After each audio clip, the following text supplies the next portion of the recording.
Good night show में सुनो कहानी। एक बार की बात है, एक जोजो नाम का छोटा सा बच्चा था। उसको सब कोई बहुत प्यार करता था। मम्मी, पापा, दादी, दादा, नानी, नाना, सब कोई। जोजो कुछ भी कहता तो उसके लिए तुरंत वो चीज उसके सामने आ जाती। बस जोजो के कहने का ही इंतजार रहता।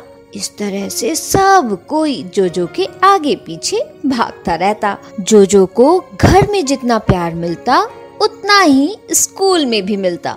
उसके सारे दोस्त उससे बहुत अच्छे से बात करते। उसकी मैम उसे बहुत प्यार करती। लेकिन जोजो में एक कमी थी।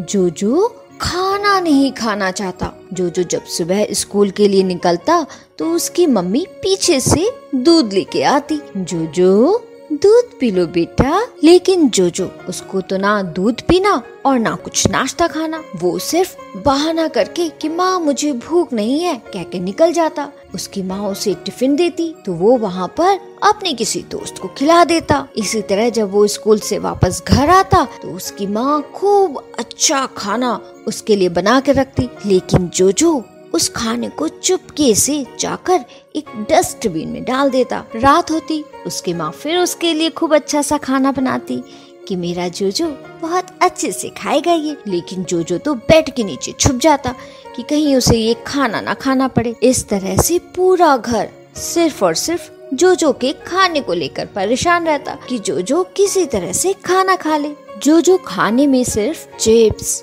कोल्ड ड्रिंक और चॉकलेट खाना चाहता था। उसे ये सब खाना बिल्कुल नहीं पसंद था। उसकी माँ तो बहुत परेशान रहती कि जोजो को क्या करूं, कैसे खिलाऊं। इधर जोजो खाना नहीं खा रहा था तो वो दिन पर दिन दुबला होता जा रहा था। उसके दोस्त भी उसको चिढ़ाने लगे, अरे जोजो तुम तो कितने दुबले होते जा रहे हो।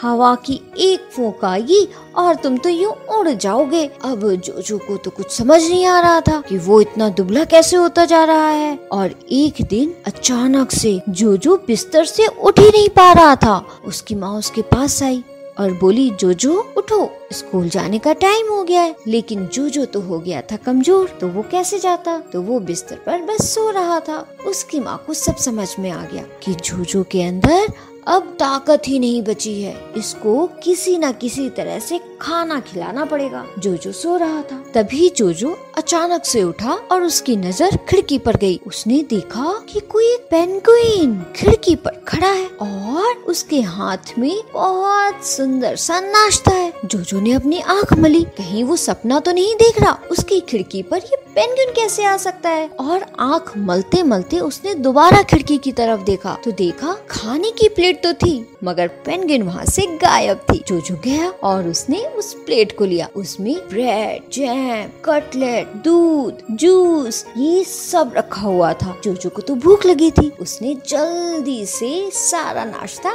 खा लिया। उसके बाद जोजो को थोड़ी सी ताकत आई और वो इधर उधर कुछ करने लगा। दोपहर हुई तब फिर अचानक से जोजो की नजर उस खिड़की पर गई और वहाँ पर उसने एक बंदर को देखा।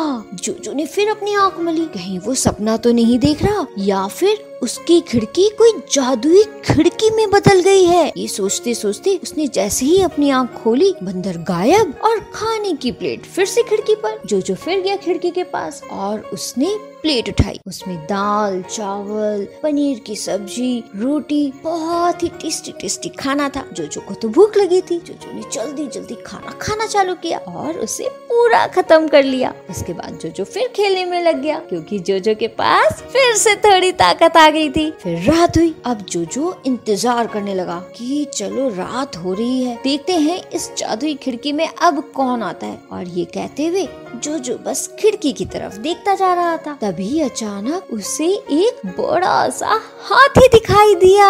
हाथी ने अपनी सूंड से एक थाली पकड़ी हुई थी। जोजो ने जल्दी से अपनी फिर से आंख मली, कहीं वो दोबारा तो नहीं सपना देख रहा या सच में उसकी खिड़की पर कोई हाथी है। जैसे ही जोजो ने आग से अपने हाथ हटाया, उसे खिड़की पर फिर से एक थाली दिखाई दी और हाथी गायब। जोजो जल्दी से खिड़की के पास गया और उसमें बहुत ही टेस्टी टेस्टी खाना रखा हुआ था। जोजो थाली लेकर आया और उससे खाना खाने लगा। अब तो जोजो का पूरा पेट भर चुका था और उसे नींद भी आ रही थी, तो जोजो ने जल्दी से पानी पिया और वो सो गया। अगले दिन सुबह जोजो जल्दी से उठा और दौड़ता हुआ अपनी माँ के पास गया। बोला, माँ कहाँ हो माँ? सुनो मेरी बात माँ, मैं तुम्हें एक बात बताना चाहता हूँ। माँ बोली, हाँ जोजो बोलो, क्या बात है बेटा? अब तुम्हारी तबीयत कैसी है? जोजो बोला, माँ मैं तो एकदम ठीक हो गया हूँ, और तुम्हें पता है जो मेरे कमरे में खिड़की है वो एक जादुई खिड़की है और वहाँ से बहुत ही टेस्टी टेस्टी खाना आता है जिसे मैंने खाया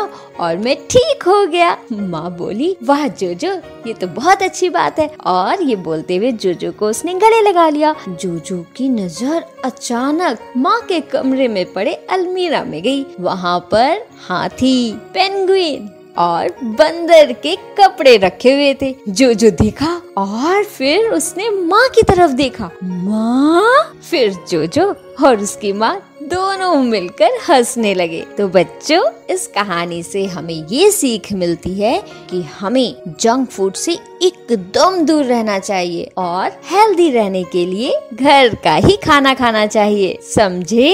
अगर आपको ये कहानी पसंद आई